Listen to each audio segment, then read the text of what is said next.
Beaucoup de prises de parole très différentes. On a eu des personnes qui se sont décommandées aussi. On a dû un peu bouleverser l'ordre. En tout cas, moi, là, je suis vraiment très heureux parce qu'il y a vraiment des personnes qui viennent d'horizons très différents, qui sont toutes là et qui arrivent en fait à être ensemble, discuter. Il y a de la joie, il y a de l'échange. C'est un milieu en fait où justement, on n'est pas là simplement pour rester entre nous, on est là pour échanger avec l'autre. Et on espère voilà, que ce combat finalement face aux médias, alors malheureusement on n'a pas eu de journalistes qui sont descendus aujourd'hui. Ce que disait Elian tout à l'heure, qui est très vrai quand il parlait de l'AFP, c'est que encore une fois, nous considérons que la plupart des journalistes, la très grande majorité des journalistes, sont d'abord des victimes. Sont des victimes de la hiérarchie qui les empêche de faire leur travail. C'est-à-dire qu'un journaliste, à la base, d'ailleurs comme beaucoup de policiers, ils veulent faire le bien. Et après, il y a la hiérarchie qui est là, et parfois on les envoie finalement à ne pas aller dans le bon sens. Donc encore une fois, c'est une main tendue qu'on a vers les journalistes. On n'est pas là pour leur taper dessus forcément. On est là pour faire un constat qui soit clair de la situation actuelle. On est là pour chercher des solutions de comment améliorer en fait ce problème des médias, du pouvoir médiatique qu'on appelle le quatrième pouvoir, qui aujourd'hui a une influence gigantesque. On est là également pour, dans ces solutions-là, réfléchir à une véritable démocratie. Parce que si on se concentre uniquement sur les médias, en fait, on continuera à avoir malheureusement le pouvoir qui ne va pas dans l'intérêt du peuple. Si on ne s'intéresse que au pouvoir du peuple, on sera obligé à un moment donné de passer par les médias. Parce que les médias, eux, influencent la voix du peuple. Donc travailler à la fois la démocratie et les médias, c'est un sujet qui nous semble fondamental pour le monde de demain, que nous souhaitons merveilleux. Et donc, parmi les sujets qui ne sont jamais évoqués, aujourd'hui, on a vraiment enfoncé le clou, parce que pour moi, c'est vraiment des sujets extrêmement importants. Comme je le disais tout à l'heure, par exemple, le sujet de la pédocriminalité, c'est vraiment un sujet fondamental, parce que c'est ce qui fait tenir malheureusement ce monde extrêmement malsain dans lequel on vit aujourd'hui.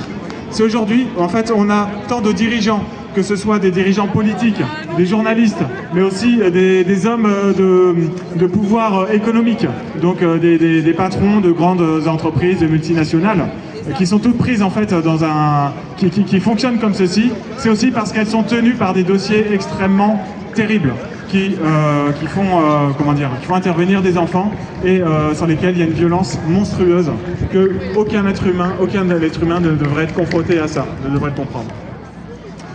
Il y a plein d'autres sujets, je parlais du transhumanisme, on essaye de nous servir. On peut parler de spiritualité éventuellement aussi, ça c'est un sujet, c'est-à-dire qu'aujourd'hui on est dans un monde qui va de plus en plus vers le matérialisme et qui nous en sert de plus en plus. Il y a tout le sujet également de la vie privée sur Internet.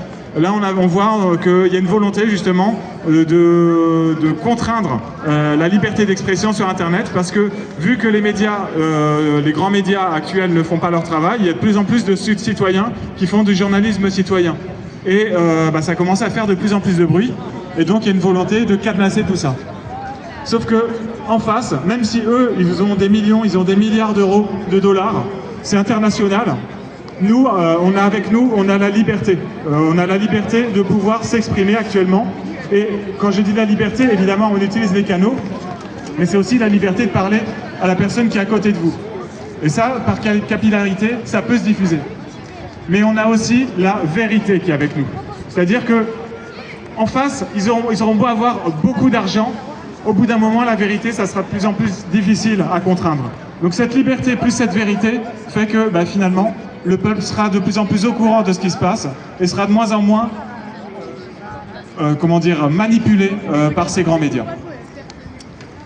Je voulais vous lire aussi pour la fin les statuts de notre association, parce qu'on a mis un petit peu de temps à les écrire et pour nous c'est quand même important.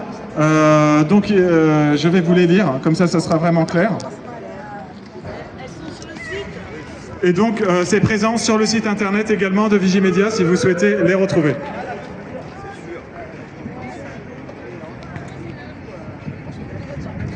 Donc en fait, je vais vous lire seulement l'article 2, c'est-à-dire l'objet de l'association. Après, tout le reste, c'est des choses un petit peu techniques, mais l'article 2, normalement, ça doit vraiment parler à tout le monde. Vigimedia vise à promouvoir les principes de souveraineté, de démocratie directe, de liberté d'expression et défend strictement le respect de la Charte de Munich par les journalistes.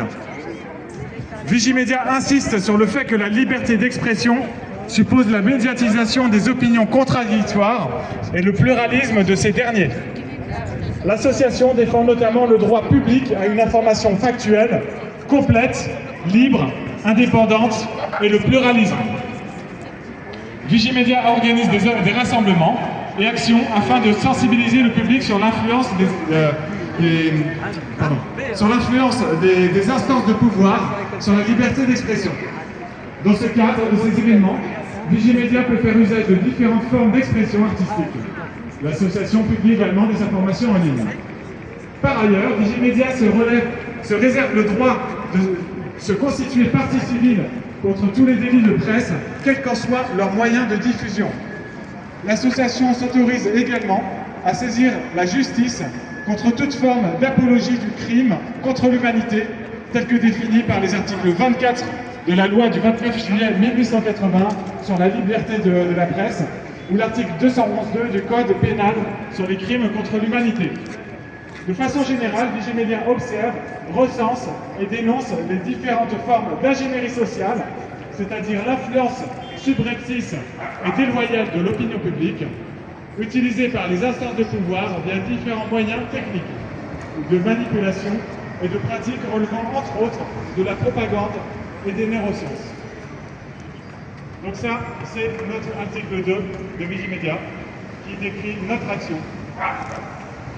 On invite évidemment n'importe qui à nous rejoindre.